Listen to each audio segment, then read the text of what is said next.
Bonjour à tous, bienvenue dans ce live. J'espère que vous allez bien et que vous profitez bien de votre été.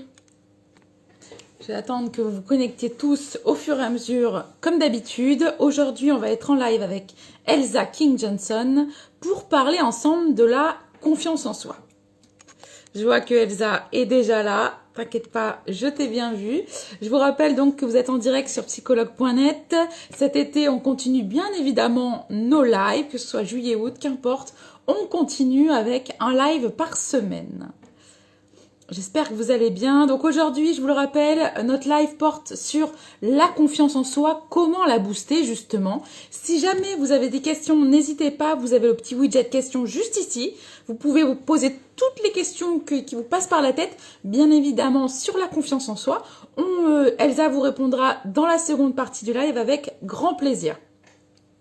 Pour ceux qui préfèrent, je sais, il y a d'autres formats qui existent. Vous pouvez nous retrouver en podcast, le podcast de psychologue.net. On est sur Spotify, iTunes, Deezer. Vous pourrez nous retrouver sur toutes les plateformes. Donc, n'hésitez pas également pour ceux qui préfèrent nous écouter en audio plutôt que regarder des vidéos. Alors, on va se connecter tout de suite avec Elsa. Donc, pour parler ensemble de la confiance en soi. Je rappelle aussi également à ceux qui souhaitent traiter un dit sujet, vous pouvez nous envoyer vos propositions de sujets en message privé et je les propose bien évidemment aussi. Merci. Bonjour Elsa. Bonjour, bonjour à tous et à Bienvenue toutes. dans ce live. Tu Merci. es habitué maintenant. Donc, donc comme toujours, je vais te demander de te présenter avant de démarrer ce live, s'il te plaît Elsa. Ok. Donc moi c'est Elsa, je suis coach en développement personnel et je suis spécialisée dans l'hypersensibilité et la confiance en soi, d'où ma présence aujourd'hui. Et au quotidien, j'accompagne principalement des femmes à mieux se connaître, à apprivoiser leur hypersensibilité, à développer leur estime et leur confiance en elles pour se lancer en fait dans des projets qui vont être des projets importants pour elles, des projets de cœur. Super. Merci, merci Elsa. Tu fais thérapie en ligne ou en Et en présentiel, les présentiel deux? également, les deux. Et je suis D'accord, à super. Metz. Je te demande parce que généralement, c'est les premières questions qu'on pose. Et voilà. Donc, on le sait, vous le savez, les deux sont possibles avec Elsa. Aujourd'hui, donc, on est venu parler de Tout à confiance fait. en soi, comment justement la booster. Alors, d'abord, déjà, Elsa, la confiance en soi, c'est quoi? Alors, c'est vrai que la confiance en soi, c'est un terme qui peut paraître clair, simple et courant qu'on utilise souvent, mais parfois on fait un amalgame et on confond en fait confiance en soi et estime de soi. On estime qu'ils sont synonymes, or il y a quand même une différence, c'est deux notions qui sont liées, qui sont proches, mais qui sont différentes. Donc en fait, pour définir la confiance en soi, j'aime bien d'abord parler un peu de l'estime de soi. Et l'estime de soi, finalement, c'est la valeur que l'on s'apporte, la valeur que l'on se donne et en fait, cette valeur, elle est définie par comparaison entre deux éléments. Ça va être la comparaison entre qui je suis, la personne que je pense être, en tout cas la manière dont je me définis, et la personne que je voudrais être, mon moi idéal. Donc il y a vraiment ces deux visions, qui je pense être et qui j'ai envie d'être finalement. Et plus l'écart entre ces deux visions est grand, bah, plus j'ai une mauvaise estime, et plus l'écart est réduit, plus les deux visions sont proches, plus je me porte une bonne estime. On a aussi D'accord. Christophe André, qui est un célèbre psychiatre qui a écrit beaucoup d'ouvrages sur le sujet, qui définit du coup l'estime de soi comme étant finalement la somme de trois composantes, l'image de soi, l'amour de soi et celle qui nous intéresse plus particulièrement aujourd'hui, la confiance en soi. Donc finalement, la confiance en soi, c'est une partie de l'estime de soi, une composante. Et la confiance en soi, c'est aussi tout ce qui est finalement le corps. Parce que si on reprend la définition de l'estime de soi, on a l'amour de soi qui est le cœur, finalement, qui est à quel point je m'aime en fait. Ou je ne m'aime pas en fonction Hmm. de si j'ai justement cet amour pour moi, mais c'est vraiment à quel point je m'aime inconditionnellement. Donc ça se situe au niveau du cœur. On va avoir l'image de soi qui se situe plus au niveau de la tête et qui est les pensées que j'ai à propos de moi, ce que je me dis de moi. Et on a la dernière composante qui est le corps, qui est du coup la confiance en moi, comment je matérialise tout ça et comment je passe à l'action. Donc la confiance en soi, c'est vraiment le fait de passer à l'action, c'est cette capacité à agir, à poser des actes et à utiliser son corps finalement pour passer à l'action. Et on croit souvent aussi que finalement, avoir confiance en soi, c'est ne pas douter. Ça, c'est parfois voilà, quelque chose Un qu'on peut raccourci, ouais. penser. Et on se dit que quand j'aurai confiance, du coup, je pourrai agir. Et tant que j'ai pas cette confiance, tant que je doute, tant que j'ai des peurs, je n'agis pas. Et c'est pas forcément comme ça qu'il faut le prendre, puisque justement, la confiance, elle vient dans l'action, en fait. Il faut agir pour avoir confiance. Et il ne faut pas attendre d'avoir confiance pour agir. D'accord, très bien dit Elsa, merci. Donc on a vu maintenant ce qu'était la confiance en soi. Qu'est-ce qui montre un manque de confiance en soi? Alors, il y a plusieurs éléments qu'on peut retrouver, qui sont souvent des éléments qui vont être communs aussi à un manque d'estime, de soi. Mais on a par exemple la difficulté à prendre des décisions, on a le fait de se comparer tout le temps, la procrastination, le fait d'avoir du mal aussi à dire non, de la posture aussi, le corps, comment je me tiens, l'image que je renvoie, le regard des autres. Il y a tout un tas d'éléments. Moi, je vous propose de se concentrer sur trois de ces éléments, trois signes qui me paraissent important et que je vois souvent dans le cadre de mes accompagnements. Le premier point, c'est la difficulté à faire des choix, justement. Il arrive Hmm. souvent que quelqu'un qui a un manque de confiance en elle arrive à se poser, ait du mal à prendre des choix, à prendre des décisions et se pose énormément de questions, doute beaucoup. Elle va demander aussi beaucoup l'aide aux autres, donc aux personnes autour d'elle, aux personnes proches. Et parfois, même si ce n'est pas des personnes qui sont finalement aptes à lui donner un conseil et à l'orienter dans son choix. Mais étant donné qu'elle manque de confiance en elle, elle va justement multiplier toutes ces informations pour essayer de décider. Et finalement, elle a du mal à faire ce choix, à assumer finalement sa décision. Elle va beaucoup douter, se poser des questions, elle va demander l'avis des proches. Et finalement, ce qui est assez drôle et que je constate dans mes accompagnements, c'est que souvent les personnes, elles oublient qu'elles ont la réponse en elles-mêmes, sauf qu'elles ne l'acceptent pas. Elles ne veulent pas finalement voir cette réponse et l'assumer pleinement. Et souvent, Hmm. ça arrivait encore récemment, une personne qui avait un choix à faire pensait être totalement dans le flou, alors qu'en fait, la réponse, elle l'avait. Mais la difficulté, ce n'était pas tant finalement de choisir et de définir quel choix A ou B, qu'est-ce que je veux faire, mais d'assumer son choix en fait. Parce que derrière son choix, Eh il y a oui, tout un tas de conséquences. Il peut y avoir de la peur justement de sortir sa zone de confort, du regard des autres, de l'opinion des autres, de justement cette peur de l'échec aussi. Et si je sors de ma zone de confort, qu'est-ce qui va se passer? Est-ce que je vais y arriver? Donc souvent, on réfléchit comme ça et on s'enferme en fait dans quelque chose en se disant je ne sais pas quoi choisir, alors qu'au fond, nous, on a la solution, on a la réponse et on n'ose juste pas la voir. Donc c'est aussi mon rôle de mettre ça en lumière. Donc ça, c'était vraiment le premier signe en fait que je peux constater dans le cadre de mes d'accord. accompagnements. On a aussi ce qui revient souvent, c'est la procrastination. Alors la procrastination, c'est un mot un peu compliqué, mais qu'on utilise quand même pas mal de nos jours, c'est juste remettre en fait au Oui, lendemain. Remettre les choses au lendemain, ne pas faire les choses tout de suite, et ça peut être au lendemain, mais au surlendemain, et puis souvent c'est un cercle un peu infernal où finalement on passe jamais à l'action. Et ça aussi, c'est quelque chose qui est assez révélateur d'un manque de confiance en soi. Alors, il peut y avoir d'autres sources à la procrastination, notamment ça peut être un manque de clarté de ce qu'on veut faire, donc qui fait qu'on va procrastiner.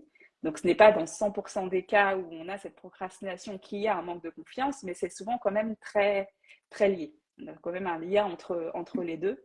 Et d'accord. cette procrastination, elle fait qu'en fait, on ne passe pas à l'action. Même si on a des choses qui nous tiennent à cœur, on a envie de lancer un projet, voilà, de peut-être faire un tour du monde, de changer de travail, de lancer dans l'entrepreneuriat, on n'ose pas parce qu'on a en fait derrière, si on creuse, on a cette peur de l'échec, de ne pas y arriver. Il peut y avoir aussi une peur finalement de la réussite, parce que si je réussis, pareil, qu'est-ce qui va se passer? Ça a aussi des impacts qu'on n'est pas forcément prêt à assumer. Peur du regard des autres. Et en fait, voilà, on a tout ce mix-là qui fait que c'est vraiment révélateur d'une personne qui n'ose pas poser son action et qui manque réellement de confiance en elle. Et le dernier point que je propose d'aborder, c'est le fait de savoir dire non. Ouais. C'est quelque chose qu'on voit souvent, enfin que moi je vois souvent dans le cadre de mes accompagnements aussi, et même dans mon cercle familial et amical. Hein. Parfois, on a peur de dire non, on a peur de blesser l'autre, on a peur de voir comment il va réagir. Et du coup, on dit oui presque de manière automatique. On fait passer l'autre avant soi, en fait. On fait passer l'autre avant ses besoins. Et c'est quelque chose qui révèle souvent, du coup, un manque d'estime de manière plus large, mais aussi un manque de confiance en soi. Puisqu'on va finalement, on peut avoir l'impression de poser une action, parce que le oui va peut-être entraîner une action, mais c'est pas la bonne action pour nous. C'est pas une action qui va être Mm. alignée avec ce qu'on veut, avec nos besoins, avec nos valeurs éventuellement. Donc c'est une action qui nous détourne finalement un peu de qui on est. Et la vraie action que l'on devrait poser, en fait, ce serait de dire non. Dire non, c'est se respecter, c'est assumer ses choix, c'est assumer qui on est, c'est assumer ses besoins, c'est assumer son emploi du temps, tout simplement. C'est se respecter, en fait. Et c'est important de comprendre ça quand on a du mal à dire non, quand on a des difficultés. C'est qu'en fait, finalement, quand tu dis oui à quelqu'un, tu dis oui à ton interlocuteur, à l'extérieur, mais pour toi, tu te dis non, en fait. Tu Mm. t'écrases en un sens, tu ne te respectes pas. Et ça, c'est un cercle vicieux parce que du coup, tu envoies un message négatif à ton cerveau qui dit qu'en fait, tu n'as pas de valeur, tu n'as pas d'importance, tes besoins n'ont pas d'importance et ce que tu veux n'a pas d'importance. Donc, c'est quelque chose qui va, voilà, au fur et à mesure du temps, au fur et à mesure que tu répètes ce schéma-là, qui va renforcer et installer ce manque de confiance et ce manque d'estime. Et tu vas te dire, mais finalement, je suis incapable de poser cette action de dire non. Et il faut réussir à déconstruire ce schéma. Alors, juste pour info, parce que du coup, j'en parle là, mais c'est le sujet de mon dernier épisode de podcast. Donc, si vous voulez aller creuser ce point, n'hésitez pas à écouter mon épisode. Avec plaisir, Elsa. Je vois d'ailleurs qu'il y a beaucoup de personnes qui se retrouvent dans ces trois comportements que tu viens de nous citer.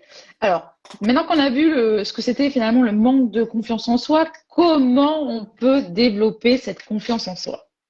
Alors, je pense que c'est la grande question forcément que tout le monde attend. Comment on fait? Parce que c'est bien beau de poser, on va dire, un diagnostic et de se dire je manque de confiance en moi. Il y a plusieurs choses qui peuvent être faites, forcément. Il y a plusieurs astuces, plusieurs clés. Certaines qui vont mieux fonctionner chez certaines personnes que d'autres. Donc, moi, je vous invite, que ce soit voilà, à travers ce live-là ou d'autres documents que vous pourrez avoir, d'autres lives, d'autres articles ou autres, de vraiment tester en fait, tester ce qui vous parle et n'hésitez pas aussi à adapter si besoin, parce qu'on est tous différents, on réagit tous de manière différente. Donc il y a plusieurs astuces, il n'y a pas de règle finalement définie, un nombre défini d'actions. Euh, en... Pour commencer, en fait, pour moi, ce qui est important, c'est un peu la base en fait, c'est de se demander pourquoi. Ça peut paraître peut-être bête, mais pourquoi en fait on va avoir confiance en soi? C'est important de se poser cette question et de savoir quel est le but, parce qu'en fait, avoir confiance pour avoir confiance, ça n'a pas beaucoup d'intérêt. Il faut vraiment qu'il y ait derrière un but, et ce but-là va nous porter à poser les bonnes actions et à se mettre en ordre de marche et à tout faire pour justement se développer. Donc c'est important de se demander pourquoi on veut le faire. Qu'est-ce que ça va changer pour nous en fait, une fois qu'on aura plus confiance en soi? Généralement, D'accord. c'est qu'on arrivera du coup à faire des choses qu'on n'avait pas pu faire. Donc peut-être quitter son job et se lancer dans l'entrepreneuriat. Ça peut être dire justement non à son patron et oser demander peut-être une promotion. Ça peut être tout un tas de choses, mais c'est important de se demander à quoi ça va servir, à quoi ça va nous servir de savoir, de développer cette fameuse confiance en soi. Qu'est-ce que ça va changer pour nous en tant que personne, voilà, pour nous personnellement, mais aussi qu'est-ce que ça va changer pour les autres autour de nous. Quels impacts ça va peut-être avoir pour notre famille, pour nos amis, pour notre conjoint ou conjointe aussi. Il peut y avoir des impacts et c'est important d'en prendre conscience.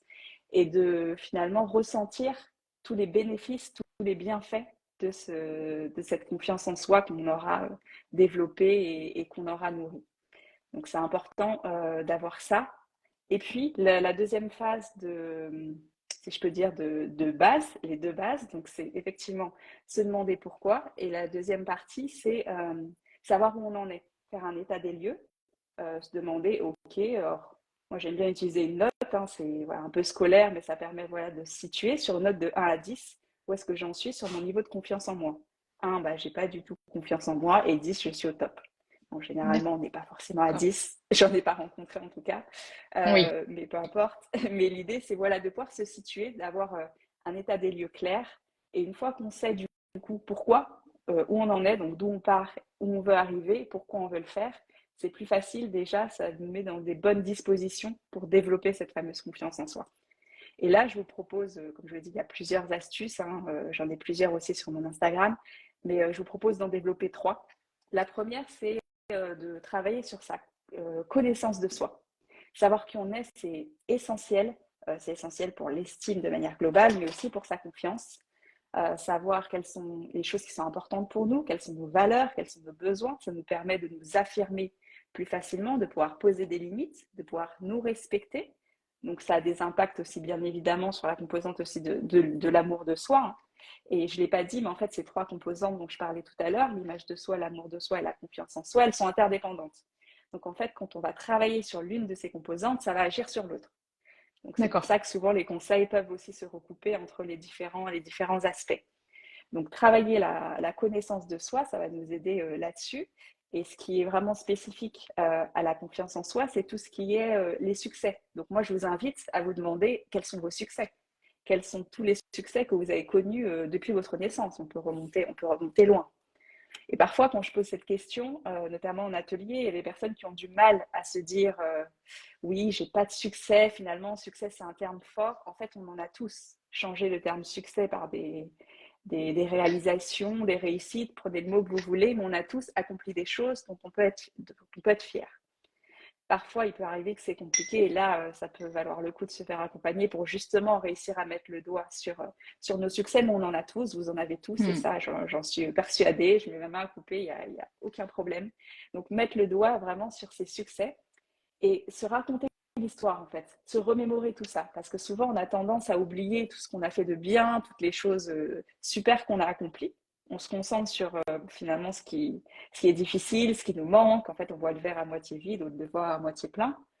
Et on reste dans cette spirale un peu négative de oui, mais je n'ai pas réussi ça, oui, mais j'ai raté ça. En fait, changez de lunettes et regardez ce que vous avez réussi. Concentrez-vous sur ces succès. Et à partir de ces succès, déterminez vos qualités. Ça va aussi renforcer votre confiance en vous. Déterminez quelles sont les qualités, les talents dont vous avez fait preuve pour réussir justement à faire toutes ces fameuses choses, tous ces fameux succès.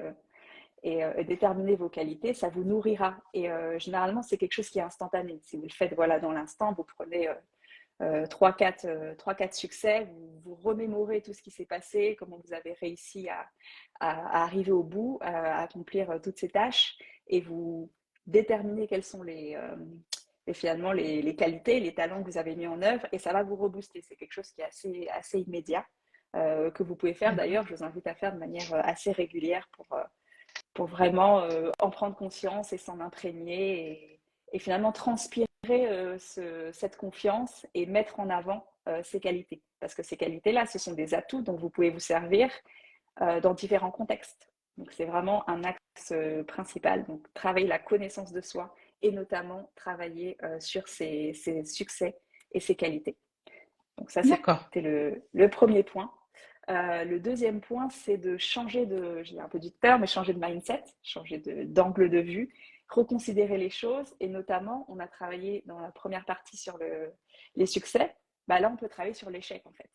Reconsidérer l'échec, voir l'échec de manière différente, non plus comme quelque chose de négatif, mais comme quelque chose finalement de positif, de booster et qui nous avance, qui nous rapproche de notre objectif.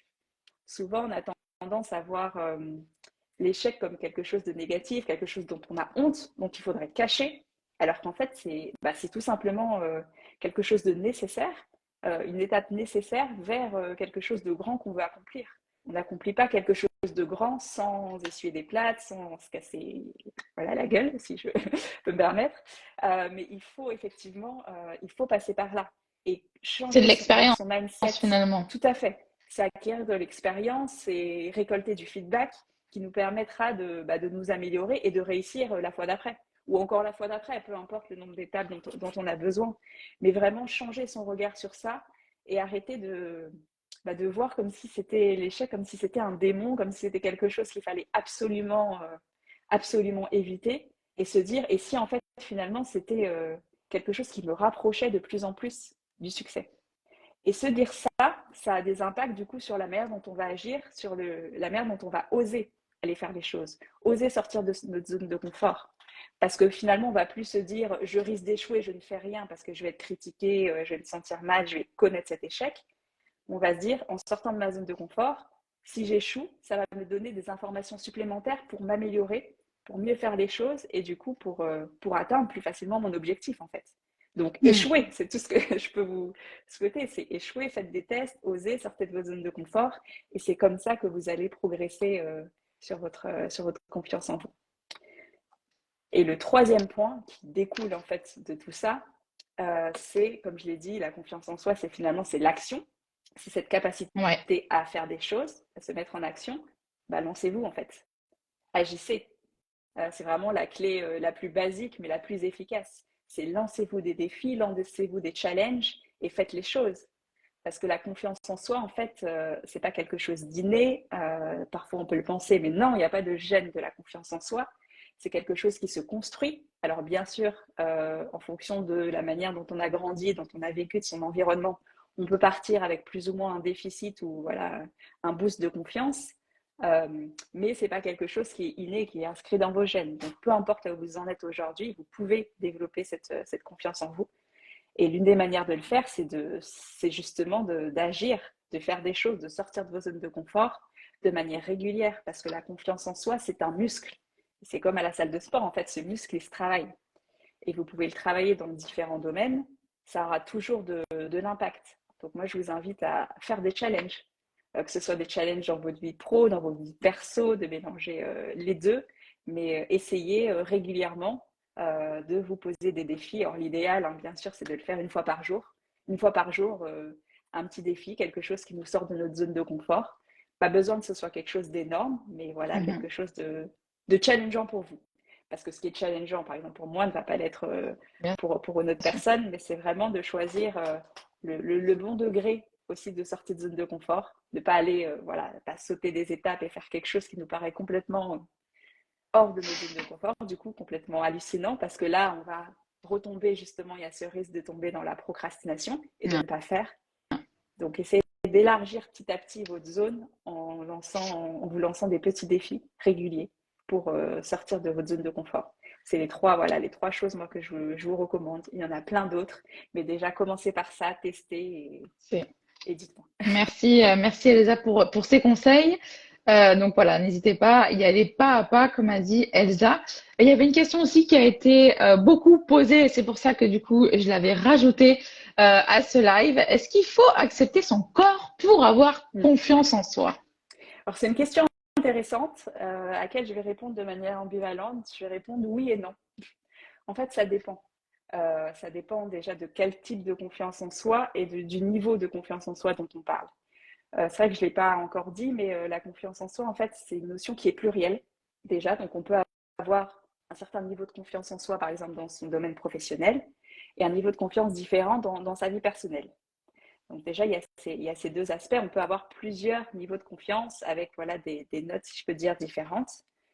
Et typiquement, tout ce qui est le corps peut ne pas avoir d'impact ou très peu d'impact dans la vie professionnelle parce qu'on est concentré sur d'autres choses, on va dire plus factuelles, plus dans le résultat et moins dans l'apparence. Alors bien sûr, ça peut dépendre des métiers, mais voilà, globalement, ça a quand même moins d'impact. Alors que le rapport au corps va avoir plus d'impact dans les relations aux autres, dans les relations amoureuses notamment. Et là, forcément, ça va avoir plus d'impact, ça va jouer. Et du coup, ça va être plus difficile d'avoir cette confiance voilà, dans la relation amoureuse, dans le fait de trouver la bonne personne et d'être dans un couple épanoui si on n'a pas ce bon rapport au corps, en fait.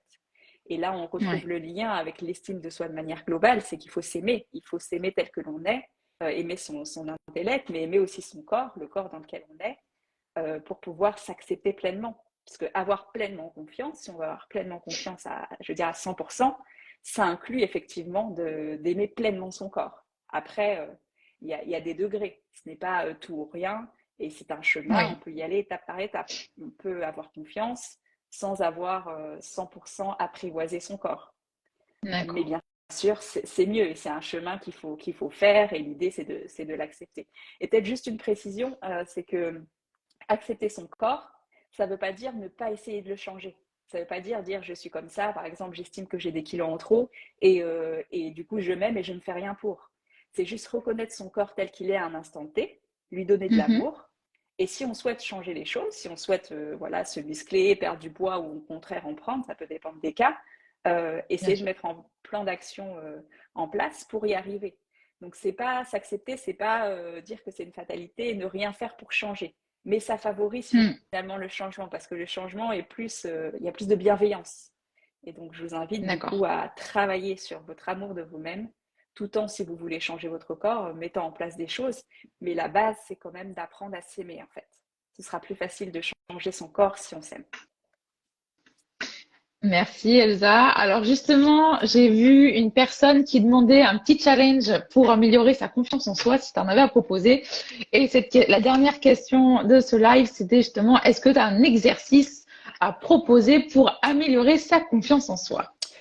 Oui, alors du coup, effectivement j'ai un exercice et je peux penser à un challenge. Alors pour le challenge, moi ce que je vous recommande, c'est d'écrire tout simplement, d'écrire une liste de choses qui vous font peur sur une feuille de papier, en essayant de pas trop réfléchir, de voilà, pas trop mettre votre cerveau, juste écrivez cette liste. Par exemple, j'ai peur de dire je t'aime à mes parents, j'ai peur d'aller chanter en public, j'ai peur d'aller manger au restaurant toute seule. Enfin voilà, écrivez une liste de un peu entre guillemets tout et n'importe quoi, les choses qui vous font peur, sans filtre. Ça, c'est la première étape. Après, la deuxième étape, relisez cette liste et essayez de la catégoriser par niveau de difficulté. En fait, l'idée, c'est d'introduire du jeu, en fait, un peu comme la gamification avec différents niveaux. En disant niveau 1, ça, c'est challengeant, mais je sais que je peux le faire. Niveau 2, c'est encore plus challengeant, j'ai un peu plus de mal. Et niveau 3, pour l'instant, je ne m'en sens pas forcément capable. Donc, définissez ces différents niveaux. Et en fait, allez-y comme, alors, je ne suis pas une gameuse, mais un peu comme dans un jeu vidéo. C'est du coup, premier niveau. Vous avez, je ne sais pas, défini cinq petits challenges. Vous vous dites, OK, j'ai un mois pour faire, on se met un timing, hein, toujours, j'ai un mois pour faire ces 5 challenges. Et comme dans un D'accord. jeu, comment est-ce que je peux faire pour y arriver? C'est qu'il va y avoir des difficultés, mais dans un jeu, souvent, on a des bonus, on a des personnes ressources qui vont nous aider à justement réussir à passer ces niveaux. Et du coup, se demander quelles sont mes personnes ressources, quelles sont les choses, les personnes qui vont m'aider à finalement réussir à faire ces challenges-là.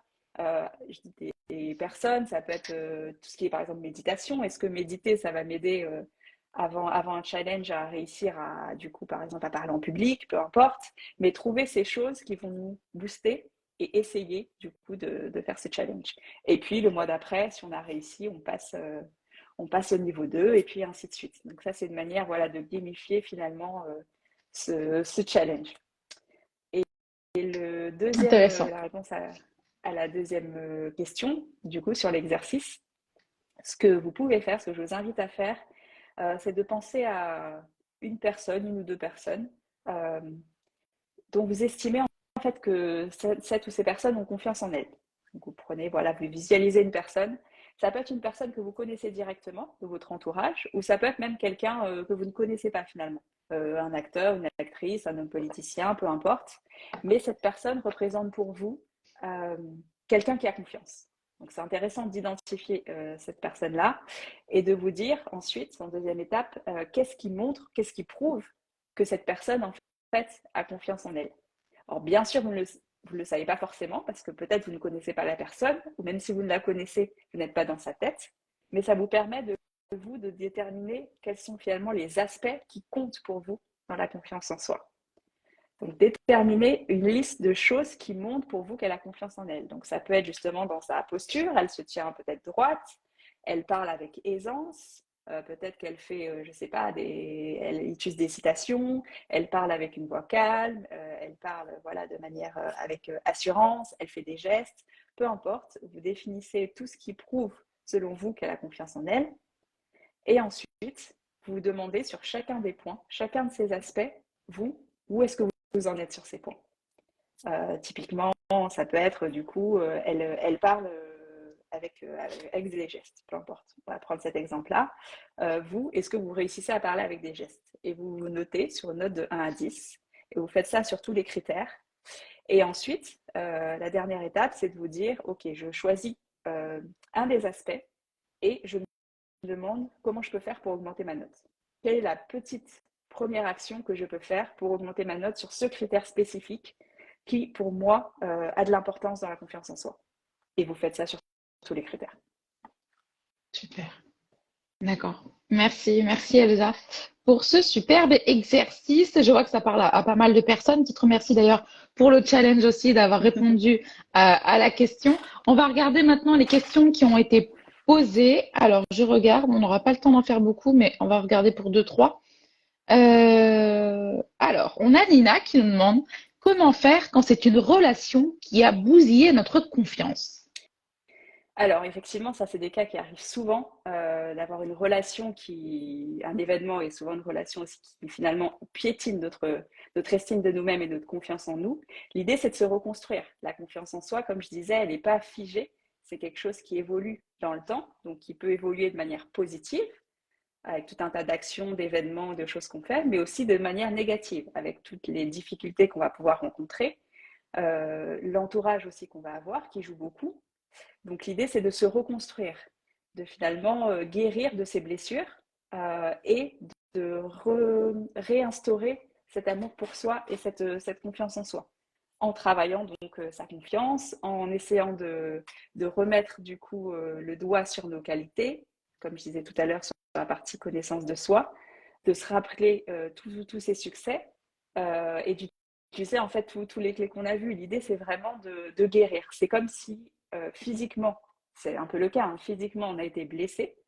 Et en fait, de guérir nos blessures, de remettre un peu de pommade et de se rappeler qu'on est une belle personne, de se rappeler qu'on a connu des succès, de se pardonner aussi. C'est important souvent dans les relations, quand on a eu un échec, je veux dire, sentimental, de se pardonner. Parce que souvent, on a l'impression que c'était notre faute, on peut avoir l'impression qu'on n'arrivera pas à trouver la bonne personne, et on peut rentrer dans ce cercle vicieux de mais leurs relations ne sont pas bonnes, je ne trouve pas la bonne personne, je ne mérite pas, et souvent on bascule dans le je ne mérite pas d'être aimé, Mm, et c'est très néfaste. mm. L'idée, c'est vraiment de redévelopper l'amour pour soi, de se reconcentrer sur soi en fait. Donc éviter de se relancer dans une relation tout de suite, de prendre le temps de guérir, de se pardonner et de retravailler son amour de soi pour réenclencher en fait aussi la composante de la confiance en soi. D'accord. Merci Elsa. Ah, on a Fadwa qui nous dit comment faire quand on ne trouve pas assez de qualité en nous.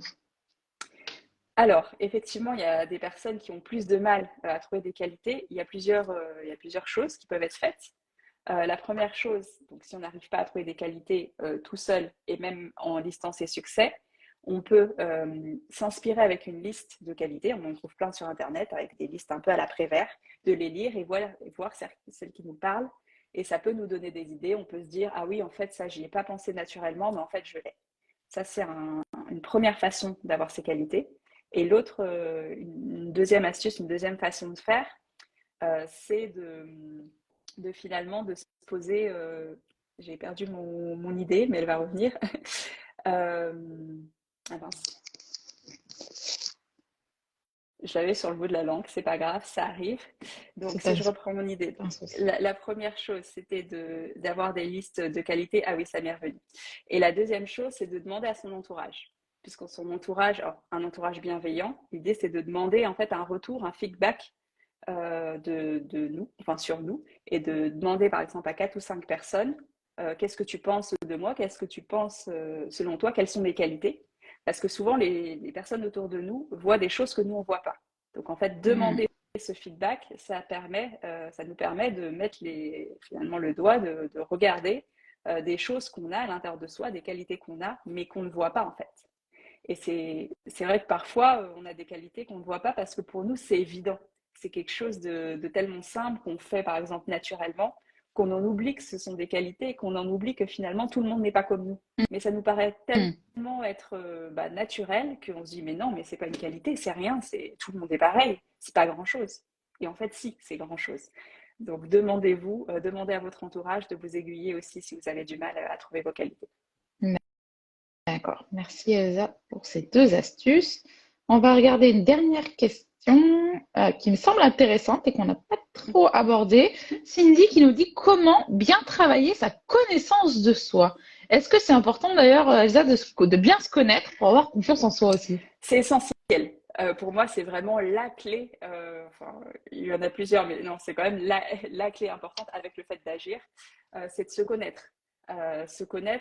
Alors, pour moi, il y a plusieurs choses dans la connaissance de soi. On a la partie valeur, on a la partie émotion, la partie besoin, on a tout ce qui est injonction, les croyances, connaître aussi ses rêves, ses forces, ses faiblesses. Enfin, il y a tout un tas d'aspects que j'inclus Oui. dans la connaissance de soi. Et ça nous permet, alors, du coup, sur la partie qualité, force, de renforcer ça et de pouvoir nous aider plus facilement à agir, à poser des actions. Donc, en ce sens, il y a ce lien. Et comment on fait pour travailler sa connaissance de soi? Alors, il y a plusieurs façons de le faire, mais on peut s'introspecter. Donc, se poser, ce qu'on appelle souvent se poser les bonnes questions, en fait. Typiquement, ça va être qu'est-ce qui est important pour moi? Quelles sont mes valeurs? Et là, on peut faire comme les qualités. Il y a des exercices qui peuvent être faits, on peut le faire avec un coach, etc. Mais on peut le faire aussi en autonomie. C'est prendre une liste de valeurs. Quelles sont les valeurs qui me parlent? Ou alors regarder dans ce qui est les choses qu'on aime faire et essayer de retirer des choses qu'on aime faire des valeurs. Typiquement, on se rend compte qu'on adore passer du temps en famille, bah, peut-être que finalement on a la valeur famille. Donc se poser ces questions-là pour savoir ce qui est important pour nous. Donc ça, c'est notamment pour la partie valeur. Se poser la même question sur les besoins.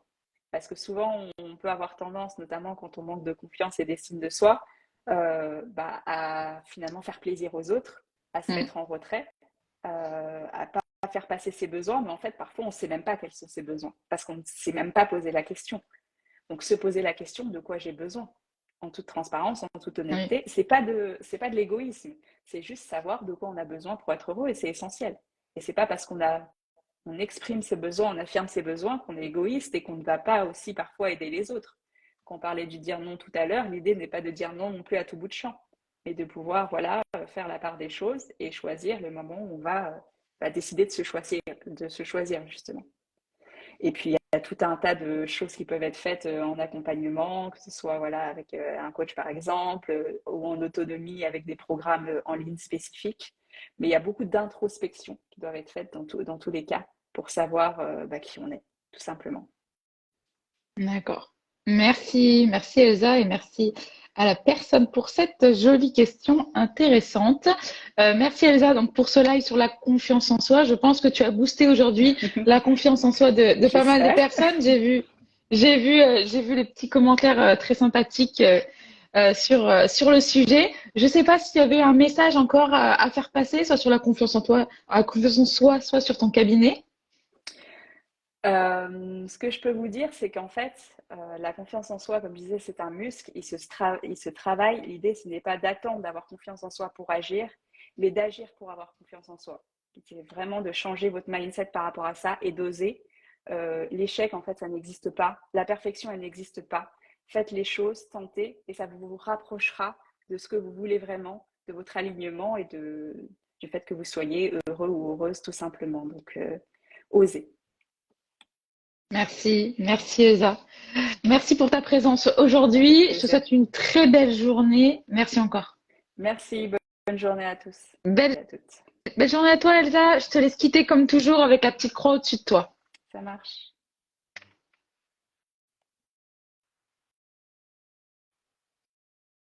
Merci à Elsa pour ce live. Oui, le live est bien enregistré. J'ai vu vos messages. Les lives sont toujours enregistrés. Vous pourrez donc les revoir automatiquement déjà sur Instagram. Il suffit d'aller dans le petit onglet du milieu. C'est une vidéo. Vous cliquez et vous pourrez revoir tous nos lives. Pour ceux qui préfèrent un podcast, il suffira d'attendre quand même quelques temps par contre pour qu'il soit enregistré, pour que l'audio soit enregistré et du coup monté. Mais oui, on a bien un podcast et vous pouvez revoir, réécouter tous nos lives. On se retrouve la semaine prochaine pour un nouveau live.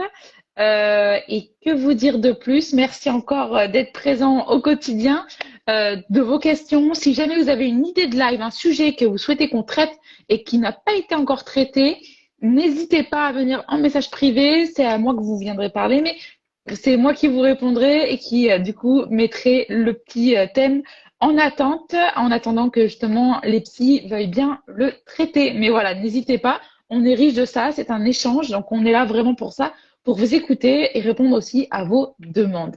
Merci à tous. À quelle adresse on peut envoyer son livre? Alors, venez en message privé, on en parle si jamais il y a d'autres demandes. Merci à tous, belle journée.